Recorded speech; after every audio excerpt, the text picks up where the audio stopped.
뇌로 가는 혈액순환이 저하게 된다면은 머리가 띵하고 잘 생각이 안 나는 것부터 시작해서 뇌 모세혈관이 꽤 막히기 시작했다라고 생각을 하시면 됩니다. 뇌경색, 뇌출혈, 치매, 파킨슨, 루게릭 같은 질병에 걸릴 수 있습니다.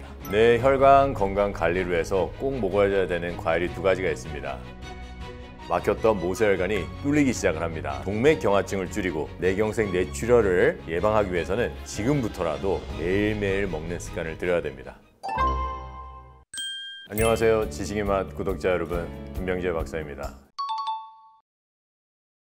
막혀가는 혈관을 방치하면 뇌혈관에 일어날 수 있는 최악의 질병들은 요즘에 정말 많이 있습니다. 그 중에서 대표적인 것이 치매고요. 그리고 파킨슨, 뇌경색 또는 뇌출혈, 이렇게 심각한 질병들도 있지만은 그 외에도 기억력 저하나 내 일상생활에서의 어떠한 생각을 잘하지 못할 때 평소에 비해서 내 뇌 기능이 기억력이나 학습 능력이 떨어지는 이 모든 것들이 뇌혈관 막힘과 직접적인 연관이 있습니다. 뇌세포에 대해서 한번 생각을 해봐야 됩니다. 뇌세포의 기능을 생각해 보면은 첫 번째는 생각이 있고요. 두 번째는 감정, 그리고 세 번째는 운동신경원, 그리고 네 번째는 자율신경원이 있습니다. 뇌의 기능은 우리를 동물로부터 구분짓는 생각, 그리고 또 우리 몸의 모든 것을 컨트롤하고 관장하는 자율신경, 또 우리가 말하고 듣고 또 움직이고 하는 운동신경원을 전부 다 관장하고 있기 때문에 뇌는 아주 중요한 기관입니다. 뇌가 죽으면 뇌사 판정을 내리고 죽었다고 사망 판정을 내립니다. 이렇게 중요한 기관이기 때문에 뇌 세포가 일을 할 때는 다른 세포에 비해서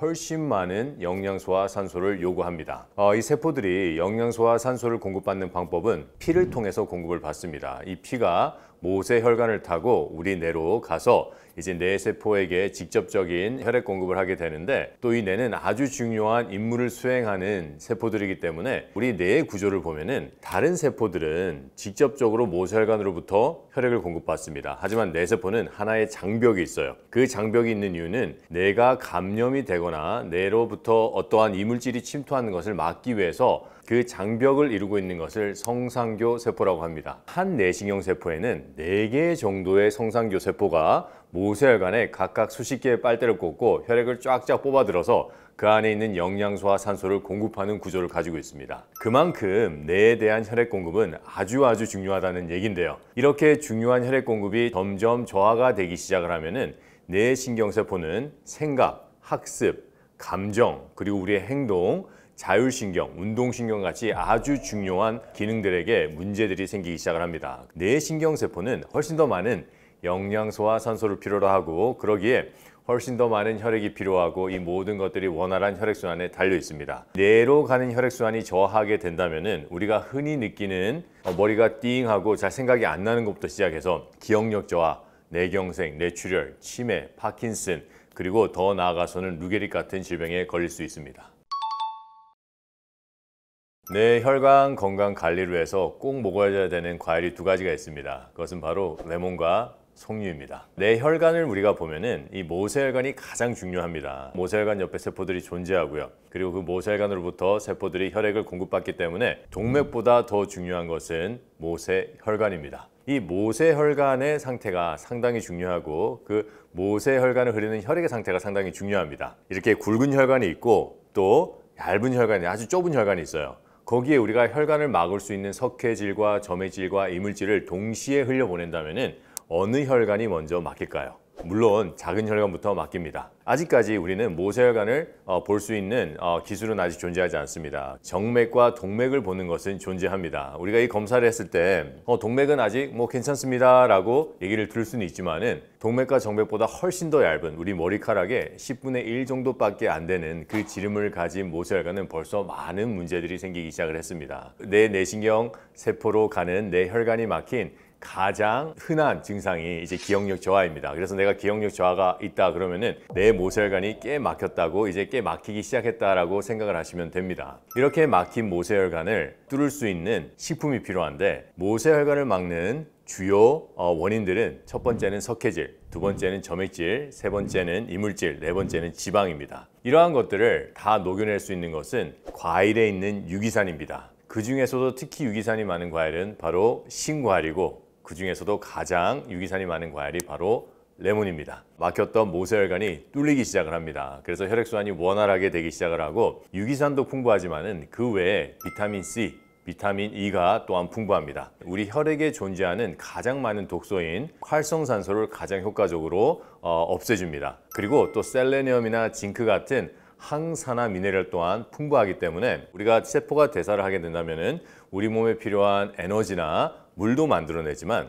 탄소나 요산이나 활성산소를 만들어내기도 합니다. 특히 이 뇌는 탄수화물을 주 에너지원으로 쓰기 때문에 그리고 워낙 많은 대사를 해야 되기 때문에 보통 세포보다 훨씬 더 많은 활성산소가 만들어집니다. 그렇기 때문에 레몬에서 들어오는 유기산으로 혈관을 청소할 뿐만 아니라 레몬 안에 있는 비타민 C, 비타민 E, 그리고 셀레니엄, 징크 같은 강력한 항산화제가 꼭 필요한 게 우리 뇌 혈관 건강을 지키는데 꼭 있어줘야 되는 영양들입니다.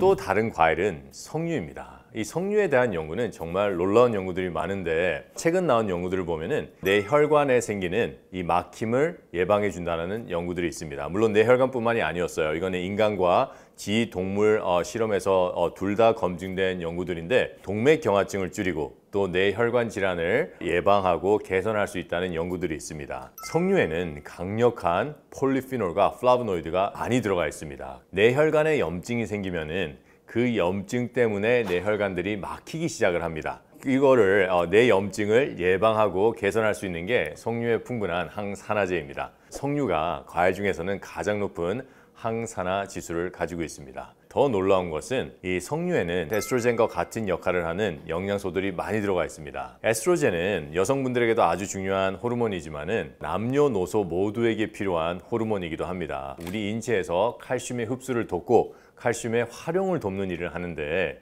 이 칼슘은 혈액에서 가장 중요한 해독 인자입니다. 우리 혈액에 독소, 활성산소, 석회질, 점액질 이러한 독소들이 들어올 때 그것들을 아주 효과적으로 해결할 수 있는 게 바로 칼슘입니다. 또한 미세 플라스틱이나 중금속이 우리 뇌혈관으로 들어왔을 때 그것들을 잡아서 우리 몸 밖으로 배출을 하는 해독인자 또한 칼슘입니다. 칼슘은 혈관의 염증을 예방할 뿐만 아니라 혈관을 막힘을 예방하고 또 개선을 할 수 있는데 칼슘을 흡수하고 활용할 수 있는 게 가장 많이 들어가 있는 과일이 바로 석류입니다. 또 한 연구를 보면은 이 석류에는 엘라지탄닌이라는 아주 중요한 영양소가 들어가 있습니다. 항암, 항염, 항산화를 할 뿐만 아니라 뇌신경세포가 파괴되는 것을 막는다는 연구 결과입니다. 석류를 먹었을 때 치매를 예방하고 또 파킨슨병을 예방할 수 있다는 연구 결과들이 나오는데 이 엘라진 탄닌이라는 석류에 있는 영양은 석류의 씨앗 안에 있다고 합니다. 석류로 즙을 내서 먹는 것이 가장 좋은 방법이고 즙을 낼 때 꼭 씨앗을 짤 수 있는 녹즙기를 써야 된다는 겁니다. 석류즙을 먹을 때는 정말 놀라운 일들이 일어나기 시작을 합니다. 어떤 분들은 기억력이 좋아졌다, 브레인 파그가 완전히 없어졌다, 두통이 개선이 되기 시작을 했다라는 댓글도 있고요. 생리가 끝난 줄 알았는데, 평형이 된 줄 알았는데 다시 석류 주스를 먹어서 다시 생리가 시작됐어요 라는 놀라운 리뷰들도 많이 들어가 있습니다. 이 석류 주스는 공복에 식전 30분 전에 맨 처음 시작하시는 분은 90cc부터 시작하기를 권장합니다. 또 이게 내 소화에 부담이 없다면 천천히 증량해 나가면 좋습니다.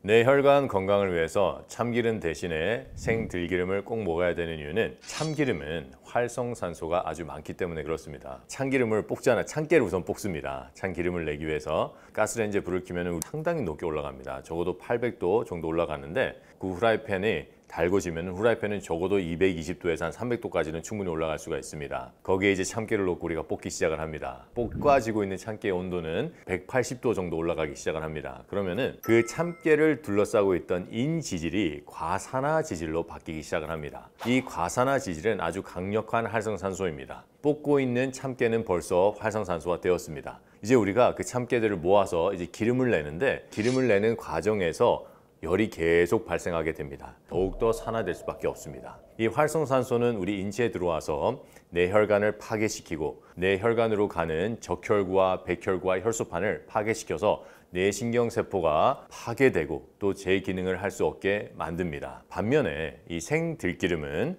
열을 하나도 가하지 않는 생들기름이 있습니다. 이 생들기름은 열을 하나도 가하지 않았기 때문에 그 안에는 오메가3가 아주 풍부합니다. 우리가 오메가3를 생각하면은 뇌혈관에 있는 지방을 녹인다라고 생각을 하는데 그것도 어느 정도는 있어요. 하지만 그것보다 더욱더 중요한 거는 내 혈관에 있는 염증을 해결하고 내 혈관으로 흐르는 혈액 속의 염증을 해결하는 역할을 하는 오메가3가 풍부합니다. 들깨가 오메가3는 가장 풍부합니다. 올리브유보다 훨씬 더 많아요. 풍부한 오메가3는 면역 시스템에서 면역 세포들이 일어나는 어떠한 연료와도 같습니다. 우리 뇌 상태에 그리고 내 혈관 상태에 있는 염증을 우리 면역세포, 즉 백혈구가 일을 할 수 있도록 도와주는 연료의 역할을 합니다. 이 생들기름을 먹는 방법은 우선은 영도 공법으로 만들어진 그 생들기름을 하셔야 됩니다. 저희가 이 생들기름에 대한 연구를 많이 했고요.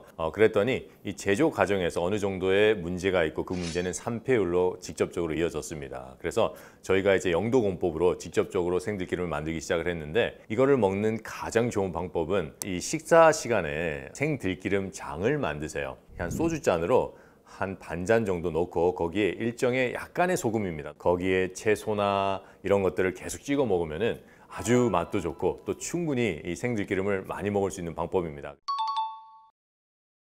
소금과 짠 음식은 우리 혈관 건강에 좋지 않습니다. 많은 연구들이 소금을 우리가 섭취할 시 소금이 우리 세포 내로 들어와서 세포 안에 있는 NADPH 옥시데이스라는 대사를 활성화시킨다고 보고를 하고 있습니다. 근데 문제는 뭐냐면은 이 대사를 활성화시킬 때 나오는 것이 바로 활성산소입니다. 우리 뇌신경세포는 다른 세포보다 더 많은 혈액을 필요로 하고 또 더 많은 에너지를 필요로 합니다. 근데 문제는 탄수화물만을 뇌에서는 에너지원으로 쓰게 됩니다. 탄수화물을 많이 에너지원으로 쓰게 되면은 발생하는 게 활성산소입니다. 이 활성산소를 제때 우리가 해결해 주지 않으면은 이 활성산소는 우리 뇌에 계속 쌓여서 혈관의 염증을 만들어내고 뇌 전체에도 염증을 만들어내서 각종 질병의 원인이 됩니다. 지금 원래 세포의 대사에서도 만들어지는 활성산소를 해결하지 못해서 그게 질병의 원인이 되는데 거기에도 소금을 먹어서 더 많은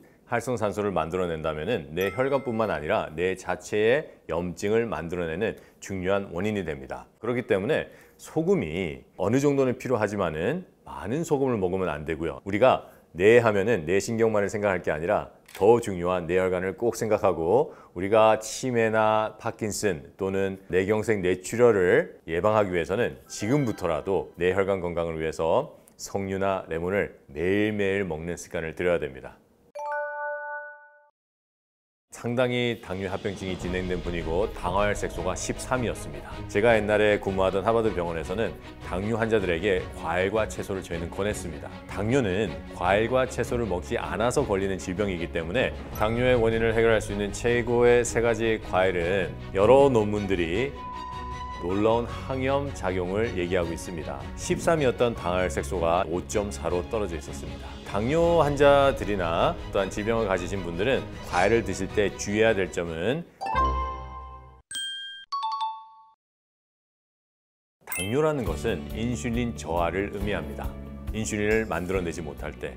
그래서 1형 당뇨는 처음부터 췌장의 세포들이 많이 죽었기 때문에 막바로 인슐린을 써야 되지만은 2형 당뇨 같은 경우는 서서히 죽어가기 때문에 처음에는 혈당 강화제를 쓰다가 췌장 세포가 많이 죽어나가면은 이때는 인슐린을 쓰기 시작을 합니다. 그렇다면은 당뇨는 인슐린 저하가 문제예요. 인슐린은 췌장에 있는 세포가 만들어냅니다. 세포가 인슐린을 만들어내는 것을 췌장세포의 대사라고 얘기를 하는데 대사가 이루어지기까지는 꼭 갖춰줘야 될 조건이 있습니다. 첫 번째는 세포가 생존하고 재생을 해야 되겠죠. 생존과 재생을 하기 위해서 꼭 필요한 것은 영양소와 산소입니다. 이 영양소와 산소는 혈액에 녹아져 있고요. 이 혈액은 모세혈관을 타고 췌장세포에게 공급이 되게 되어 있습니다. 첫 번째 조건이 갖춰졌다고 우리가 한번 가정을 해봐요. 그러면 두 번째는 세포가 대사를 하기 위해서는 에너지가 필요합니다. 에너지가 없으면 세포가 대사를 할 수가 없고 대사를 하지 못하는 세포는 기능을 할 수 없습니다. 에너지 공급이 돼야 되는데 이 에너지는 탄수화물로 공급이 됩니다. 이 에너지를 공급할 수 있는 좋은 탄수화물은 과일과 통곡식입니다. 또 세 번째는 이제 세포가 대사를 하면서 꼭 필요한 효소가 있어야 됩니다. 이 효소는 간에서 25,000여 가지의 효소를 만들어내는데 간의 기능이 좋아야지 이 효소가 잘 나와서 췌장에서 효소를 가지고 인슐린이라는 호르몬을 만들어내게 됩니다. 이 3가지의 조건이 전부 다 갖춰질 때 인슐린은 다시 만들어지고 또는 원활하게 만들어진다는 겁니다. 반면에 이게 잘 되지 않아서 걸리는 질병이 당뇨입니다. 이거를 해결해야 되는데 우리가 첫 번째 혈관이 막혀서 그리고 혈액에 충분한 영양소와 산소가 없어서 혈액에 독이 많아서 췌장의 세포가 생존과 재생을 하지 못한다면 그 뒤에 일어나는 대사는 생각해 볼 필요도 없는 겁니다. 그래서 제일 처음에 생명을 유지하기 위해서 꼭 필요한 것은 원활한 혈액순환입니다. 당뇨 환자들의 혈관과 혈액을 살펴본다면 가장 문제가 되는 것이 활성산소입니다. 두 번째는 혈당, 그리고 각종 석회질과 점액질 같은 독소들이 혈관을 막으면서 췌장의 세포들이 죽어나가는데, 그렇다면 이 활성산소를 해결하고 또 강력한 혈관을 막는 석회질과 점액질, 지방들을 해결하기 위해서 꼭 필요한 게 항산화 효소와 그리고 유기산입니다. 항산화 요소를 가장 많이 함유하고 있는 식품은 과일입니다. 그 중에서도 신과일이에요. 유기산 또한 마찬가지입니다. 채소에도 어느 정도 유기산이 들어가 있지만은 신과일에는 아주 많은 유기산이 들어가 있습니다. 당뇨 환자들은 활성산소와 혈관 막힘을 해결하기 위해서 항산화 효소 그리고 유기산이 풍부한 신과일을 꼭 먹어줘야 됩니다. 당뇨 환자들이 과일을 먹지 말아야 된다는 얘기가 있습니다. 질병의 원인을 보지 않고 증상만을 봤을 때 그렇습니다. 고혈당이 질병의 증상입니다. 근데 우리가 과일을 먹으면 혈당이 올라가요. 과일에는 당이 들어가 있기 때문에 그렇습니다. 그런데 우리가 자세히 한번 생각을 해봐요. 우리가 뭐를 먹었을 때 혈당이 올라가는 것은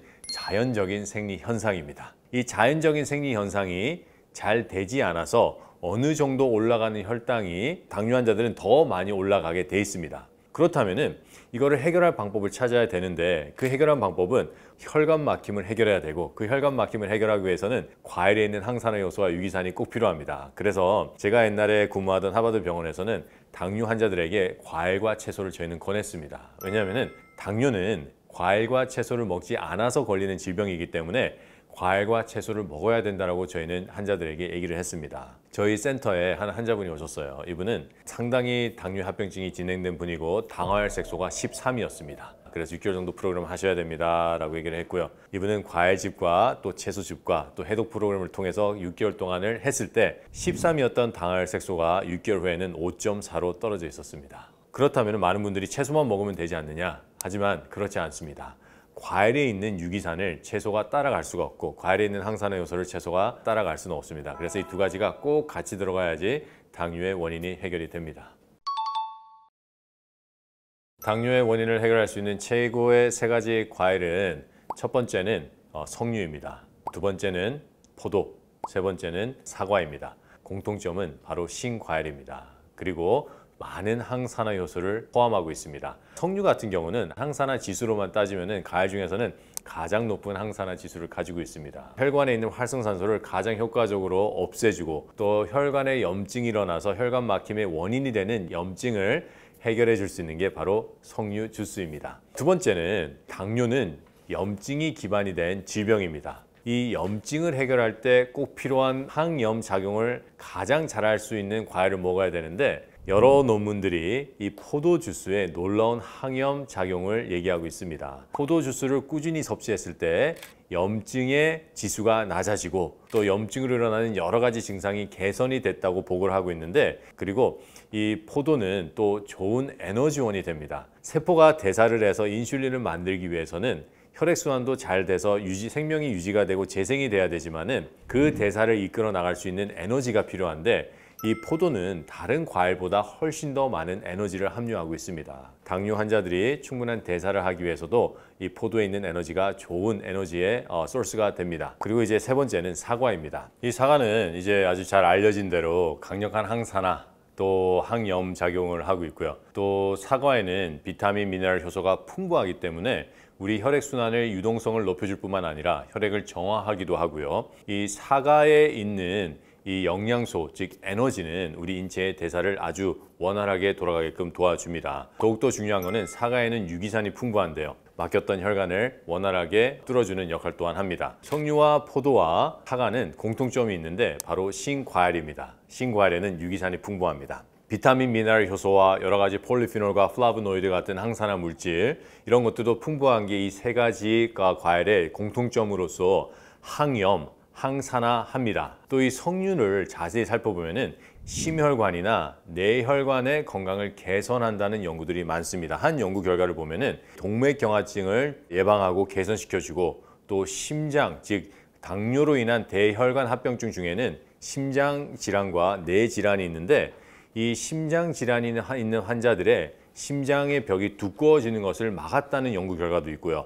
또 뇌혈관의 혈액순환을 아주 원활하게 해줘서 뇌신경세포의 기능이 향상이 되고 또 뇌에 있는 전체적인 염증을 줄여준다는 연구 또한 있습니다. 한 가지의 상당히 흥미로운 연구가 있었는데 이 연구는 임산부들을 대상으로 한 연구였어요. 석류즙을 충분히 많이 먹은 임산부들은 아이들을 태어났을 때 그 아이들의 뇌신경적인 질환, 신경세포의 기능 저하로운 뇌신경 질환들이 일어나는 확률이 확연히 낮았다는 연구 결과도 있습니다. 그만큼 우리 당뇨 환자들이 많이 걱정하는 대혈관 합병증인 뇌혈관 합병증, 심혈관 합병증에 석류는 아주 좋은 역할을 합니다.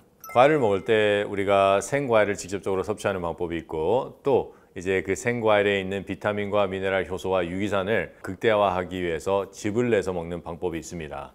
이 두 가지 방법 중에서 저는 즙을 내서 먹는 방법을 더 추천합니다. 우리가 건강의 이득을 가지고 어떠한 질병을 예방하고 치유하기 위해서는 많은 양의 비타민, 미네랄 효소와 유기산이 필요합니다. 그리고 그 많은 양을 우리 소화기, 즉 간이나 위나 소장에 부담을 주지 않고 충분히 섭취할 수 있는 방법이 바로 즙을 내서 먹는 방법입니다. 당뇨 환자들이나 또한 질병을 가지신 분들은 과일을 드실 때 주의해야 될 점은 과일과 채소나 곡식을 썩지 않는 겁니다. 과일과 채소와 곡식이 소화에 걸리는 시간이 각각 다릅니다. 과일은 과당이 있기 때문에 빨리 당분화가 돼서 위에서 빨리 나오게 됩니다. 하지만 곡식과 채소는 당이 덜하기 때문에 소화 시간이 더 필요로 해요. 그렇다면 위에서 많이 썩긴 음식물이 덜 소화가 된 상태로 배출이 될 수가 있습니다. 이렇게 되면 소장에서의 흡수와 또 소장에서의 여러 가지 문제를 일으킬 수 있기 때문에 과일과 채소와 곡식은 따로 먹습니다. 이제 즙을 내 먹을 때는 주의할 점이 이러한 이유 때문에 식사 전에 먹어야 됩니다. 식후에 먹게 된다면 즙을 먹게 되면 또 썩기겠죠. 그러면 또 소화에 문제가 생기고 꼭 식전 30분이나 1시간 전에 과일 주스를 먹어야 되고요. 석류즙이나 포도즙이나 사과즙, 이 즙을 먹을 때 처음에 권장량은 90에서 100cc부터 시작을 하는 겁니다. 내가 그걸 먹어보고 소화에 부담이 없고 잘 흡수가 되는 것 같아요. 그러면은 100에서 150cc로 늘리고 그런 다음에 150cc에서 200cc로 늘려나가면 됩니다. 이 과일 우리가 생각하면은 농약을 생각하시는 분들이 많은데 이 껍질에는 영양분이 있습니다. 또 다른 어떤 과일의 껍질에는 영양분도 있지만은 독소도 같이 있는 껍질이 있습니다. 어떠한 과일은 껍질을 먹어야 되고 어떠한 과일은 껍질을 안 먹어야 되는지도 중요한 건데 여러 연구들을 보면은 신과일을 먹을 때 레몬이나 오렌지, 자몽 이런 과일의 껍질에는 독소가 있습니다. 그래서 우리 이제 신과일의 껍질은 제거하셔야 돼요. 하지만 사과나 포도 이런 것들은 껍질채로 드셔도 무관합니다. 이 껍질에는 많은 항산화 성분이 있고 또 독소가 없기 때문에 껍질과 같이 드시면 좋습니다. 사과나 포도를 껍질째로 즙을 내서 먹으면은 생과일을 껍질째로 먹으면은 식감이나 약간 이런 게 좀 안 좋을 수도 있는데 즙을 내서 먹으면은 아주 맛이 좋습니다. 당뇨와 혈관 건강을 가장 쉽게 예방하는 방법은 혈액순환이 원활할 수 있는 음식을 매일 습관적으로 먹어주는 겁니다. 혈액순환을 가장 원활하게 해주는 음식은 바로 신과일, 레몬이고요. 하지만 우리가 매일 또 먹는 게 있는데 그게 바로 물입니다. 우리가 어떠한 물을 먹는지도 우리 혈관 건강에 그리고 혈액순환에 아주 중요합니다. 우리가 혈액의 구성을 보면은 혈액은 혈구들로 이루어져 있고요. 또 혈장으로 이루어져 있습니다. 이 혈구는 백혈구, 적혈구, 혈소판으로 이루어져 있는데 이 혈구가 한 45%고 혈장이 한 55%의 비율로 이루어져 있습니다. 이 혈장은 혈구들이 우리 세포가 흡수할 수 있도록 도와주는 하나의 매개체예요. 이 혈장을 살펴보면 혈장의 90% 이상이 물입니다. 이 혈장의 농도가 너무 짙으면요. 혈구들이 깔아앉기 시작을 합니다. 제대로 우리 세포들에게 공급이 될 수가 없습니다. 그래서 이 혈장의 농도가 어떠한지가 우리 혈액순환에 아주 중요하고 그렇기 때문에 우리가 어떠한 물을 먹는지도 상당히 중요합니다. 무엇이 혈장의 농도를 짙어지게 해서 혈구들이 깔아앉게 만드느냐 라는 것을 살펴보면 되는데 우리 혈장에 무기 미네랄이 많으면은 혈구들이 깔아앉아서 혈액순환이 저하가 되게 됩니다. 이 무기 미네랄은 우리가 먹는 물에 많이 들어가 있습니다. 그래서 흔히 우리가 이거를 석회질이라고 부릅니다. 쇠파이프에 계속해서 물을 흘려보내면은 석회질이 점점 침전을 해서 쇠파이프가 막히는 것을 우리가 잘 보게 됩니다. 우리가 이 석회질을 계속해서 먹게 된다면은 우리 혈관에도 똑같은 일이 일어납니다. 그렇기 때문에 물을 먹을 때는 모든 미네랄이 없는 정말 H2O, 물의 역할만 할 수 있는 물을 먹어주는 것이 가장 좋고요. 그 물이 바로 증류수입니다. 물을 가열해서 그 안에 있는 수증기, 아무런 이물질이 들어있지 않고 무기 미네랄도 들어있지 않는 수증기를 모아서 먹는 물이 바로 증류수입니다. 우리가 물을 먹을 때 가장 쉽게 내가 충분한 물을 먹고 있다는 것을 알 수 있는 방법이 두 가지가 있습니다. 첫 번째는 우선 목마름이 없어야 돼요. 수분 부족하기 때문에 우리 뇌신경이 이걸 감지하고 우리 뇌로 시상압으로 신호를 보내서 목마름을 나타내게 됩니다. 두 번째는 내 소변 색깔이 점점 진해진다는 겁니다. 정상적인 소변 색깔은 투명한 겁니다. 물이 점점 부족해서 혈장의 농도가 짙어지면 오줌의 소변의 농도 또한 짙어지기 시작을 합니다. 내 소변 상태가 항상 투명한 상태를 유지하는 것이 내가 충분한 물을 먹고 있구나라는 좋은 지표가 됩니다. 혈당 조절에는 큰 의미가 없습니다. 당뇨의 원인을 해결해 줘야 되는데 전부 다 증상에만 포커스가 되어 있습니다. 가장 핵심이 되는 것은 혈관과 바로 혈액입니다. 이거를 원인을 해결하기 위해서는 꼭 먹어줘야 하는 채소가 있는데 당뇨 환자들에게 가장 권장하는 집은 바로 혈관의 염증을 해결해주고 혈액 안에 쌓인 지방들을 청소해주는 역할을 합니다. 당뇨의 원인을 파악하고 그 원인을 해결할 수 있는 가장 빠르고 효과적인 방법입니다. 당뇨에 있어서 혈당 수치가 중요하지 않는 이유는 혈당은 당뇨의 증상이기 때문에 그렇습니다. 우리가 당뇨라는 질병을 보면은 증상이 있고 원인이 있습니다. 이 고혈당은 당뇨의 증상입니다. 그렇다면 우리가 생각해 봐야 될 거는 왜 고혈당이 됐는지를 생각을 해봐야 되는데 우리가 식사를 하잖아요. 식사를 하면은 이 식사가 위에서 위산과 섞이고 소화가 돼서 소장으로 흘러갑니다. 위에서 소장으로 내보낼 때는 포도당으로 바뀐 상태로 내보내지게 됩니다. 이 포도당이 우리 소장에서 흡수가 돼서 간으로 올라갑니다. 간은 이 포도당을 인체에 분배하고 저장하는 일을 하는 게 간이 하는 일입니다. 그래서 간은 혈당에 한 90 정도의 포도당을 흘려보내고 간에는 글리코겐이라는 지방의 형태로 한 100 정도 보관을 하고 또 우리 피하 지방에 또 100 정도 보관을 하는 게 우리 간이 하는 일입니다. 간의 기능이 충분하다면 이 일에 전혀 문제가 없어서 혈중 혈당이 한 90 정도로 계속 유지가 됩니다. 그런데 간에 문제가 생기기 시작을 해요. 간 기능이 안 좋아졌어요. 간이 적절하게 저장하지 못하고 간에 저장해야 될 혈당을 100 저장해야 되는데 80 저장하고 피하 지방에 100 저장해야 되는데 80 저장하면은 40이라는 혈당이 우리 혈중으로 흘러 들어가게 돼 있어요. 그러면 90 더하기 40은 130입니다. 이거는 당뇨라는 겁니다. 당뇨의 시작은 간 기능이 떨어지면서부터 일어난다고 봐야 됩니다. 이렇게 간 기능이 떨어지면은 우리 인체는 인슐린이라는 호르몬을 써서 간에게 명령을 내립니다. 인슐린은 저장 호르몬입니다. 그래서 췌장에서 인슐린을 만들어서 이제 간한테 명령을 내려요. 야, 빨리 저장해라, 제대로 저장해라. 하지만 간의 세포들이 벌써 기능이 떨어졌기 때문에 이 인슐린을 갖다 쓰지를 못합니다. 이걸 우리는 인슐린 저항이라고 얘기를 합니다. 이걸 이제 당뇨 전 단계라고 얘기를 하죠. 하지만 여기서 멈추지 않고 우리가 계속해서 간뿐만 아니라 췌장으로 가는 혈액순환이 떨어져서 췌장세포까지 제대로 일을 하지 못하면 이제 인슐린을 만들어내지 못하게 됩니다. 그러면 이제는 이거는 인슐린 저항이 아니라 인슐린 저하입니다. 이제 인슐린을 만들어내지 못하기 시작한다는 겁니다. 이렇게 되면 문제는 점점 더 심각해집니다.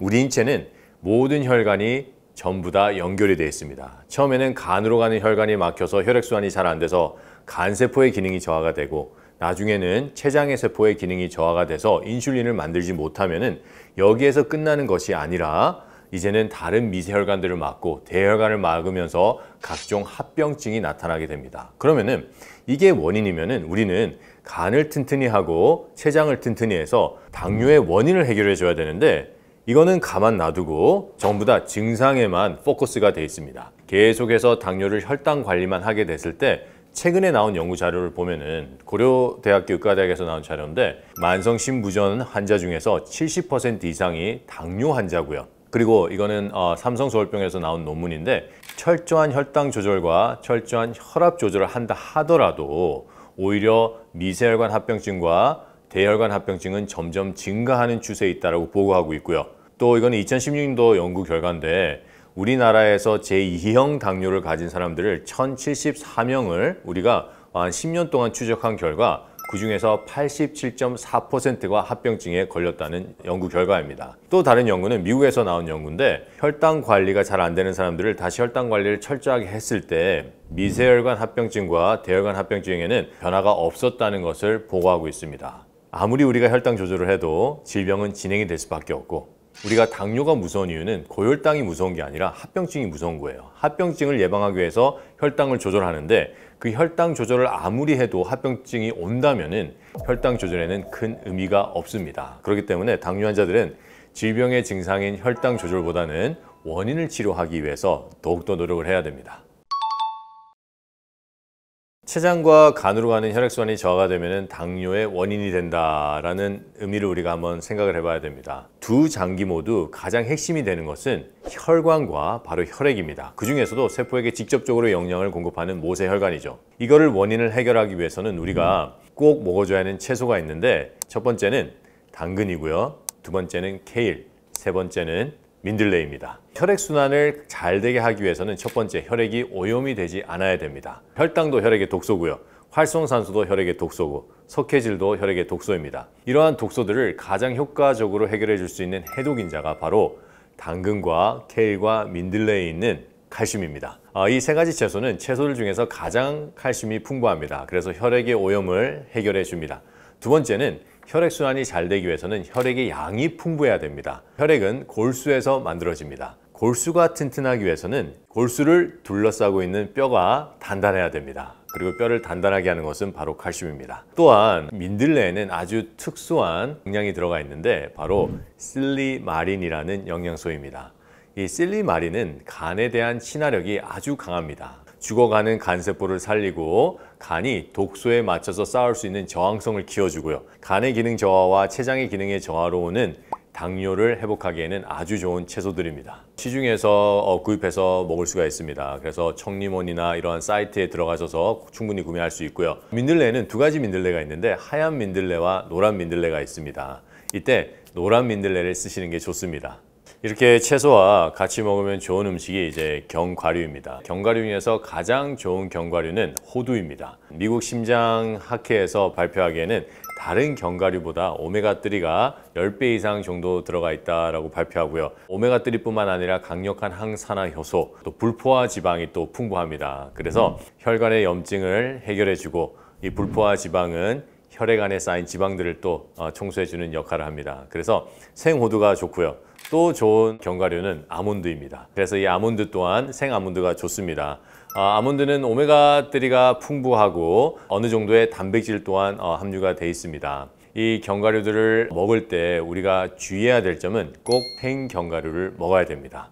우리가 흔히 먹는 견과류는 이제 거의 다 볶은 거예요. 견과류에는 이 지방이 있습니다. 이 지방을 우리가 높은 온도에 볶기 시작하면은 그 지방이 과산화지질로 바뀝니다. 과산화지질은 강력한 활성산소입니다. 과산화지질을 통한 세포의 파괴가 일어납니다. 견과류를 드실 때는 꼭 생견과류를 드셔야 됩니다.